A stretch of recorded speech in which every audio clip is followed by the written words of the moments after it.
Support comes from the Missouri Forest Products Association, saluting Earth Day on April 22nd with an ongoing commitment to help offset carbon emissions with sustainable harvesting of Missouri forests.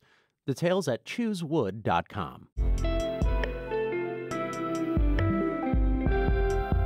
From the St. Louis Public Radio Newsroom, this is The Gateway. It's Monday, October 24th. I'm Jonathan Ahl, in for Wayne Pratt. It's the time of year for pumpkin patches and apple orchards. Those pick-your-own venues are part of agricultural tourism and provide an important connection between farms and cities. So getting out on the farm, being able to see that apple they picked where it came from rather than just going and picking it up in the grocery store is a fun and exciting thing. A look at the growing agritourism industry. That story is coming up on The Gateway.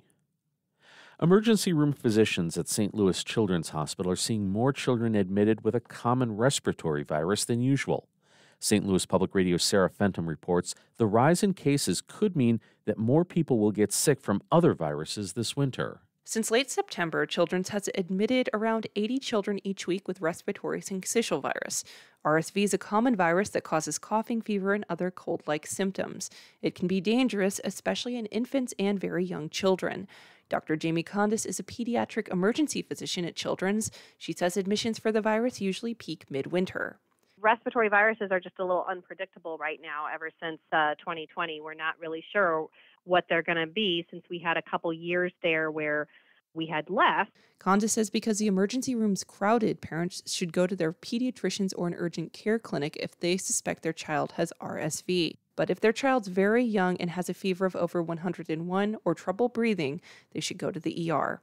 I'm Sarah Fenton, St. Louis Public Radio. Months of drought are making the Mississippi River nearly unnavigable for barges, and it's coming at an inopportune time for farmers looking to ship their harvest.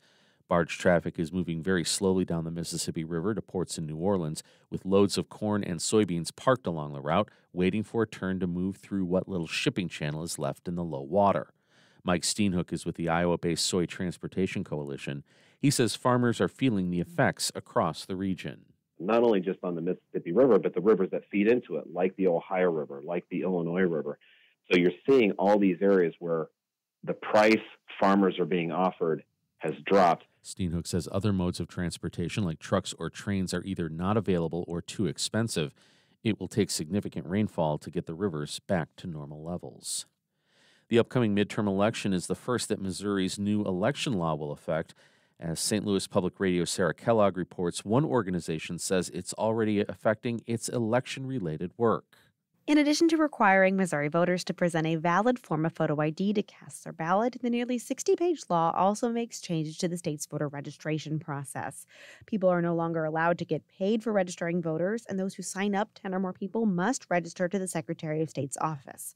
Marilyn McLeod, president of the League of Women Voters of Missouri, says the law has already impacted their work. We have 2 paid staff, and so they will not do any related activity because we don't want any sort of chance that they be prosecuted for doing what is really wonderful civic engagement in our democracy. The League has joined the Missouri NAACP in filing 2 lawsuits against the legislation. In Jefferson City, I'm Sarah Kellogg, St. Louis Public Radio. The city of Festus is still under a boil advisory until further notice after a large water main broke Saturday. Crews were able to repair the break Saturday, but according to city officials, the advisory will remain until the city receives water analysis results. As a result, the Festus R6 school district is closed on Monday. According to the Missouri Department of Natural Resources, those under a boil advisory should boil water for 3 minutes before drinking, diluting beverages, food preparation, or brushing teeth.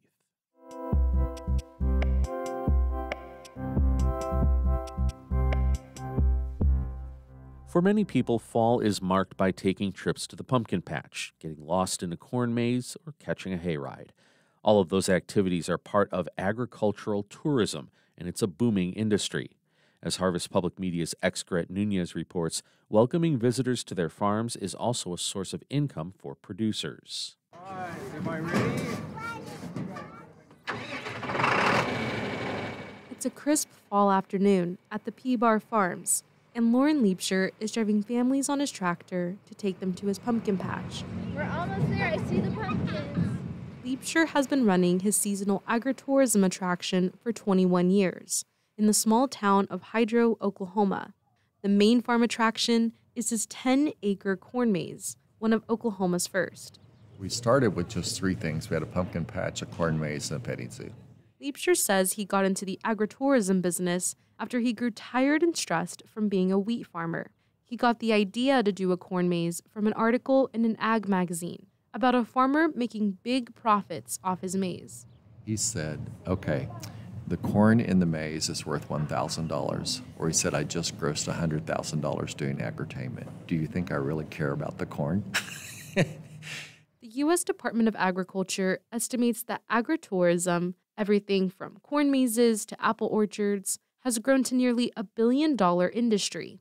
Kendra Meyer is an agritourism specialist for Iowa State University's Extension Office. She says one reason why people are visiting farms more is because they like to see where their food comes from. More and more people are moving to urban areas, and so people are removed just one step further from the farm life. And so getting out on the farm, being able to see that apple they picked where it came from rather than just going and picking it up in the grocery store is a fun and exciting thing. Meyer says farmers she talks to typically get into agritourism as a way to make a side income, but it also allows farmers to share their story with visitors. And when you share that with, to someone coming on your farm, it gives you a connection that you feel immediately with that farmer.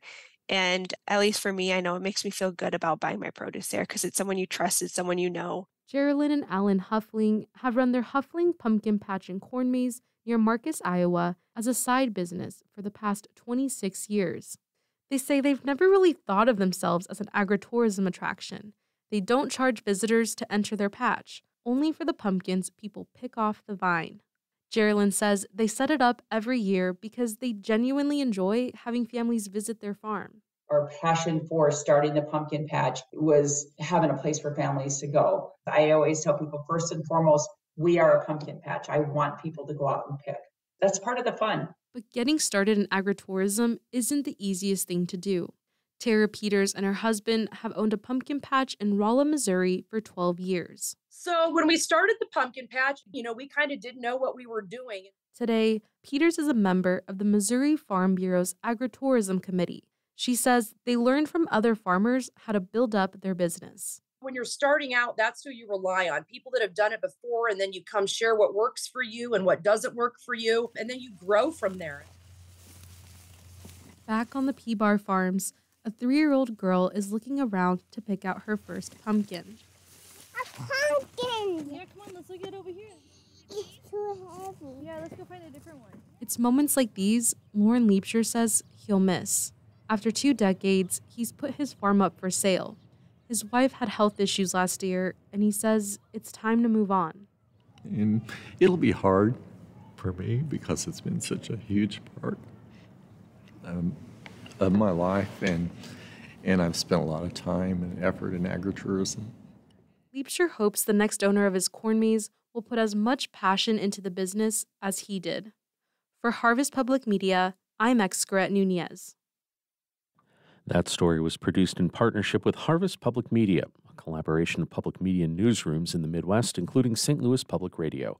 It reports on food systems, agriculture, and rural issues. Follow Harvest on Twitter at HarvestPM.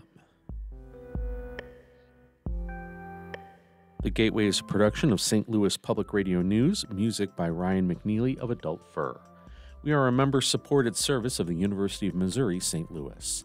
I'm Jonathan Ahl, and from the St. Louis Public Radio Newsroom, this has been The Gateway.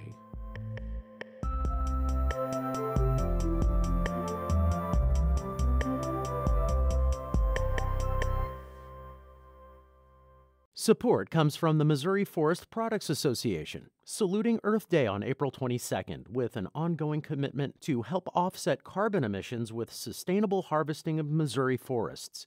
Details at choosewood.com.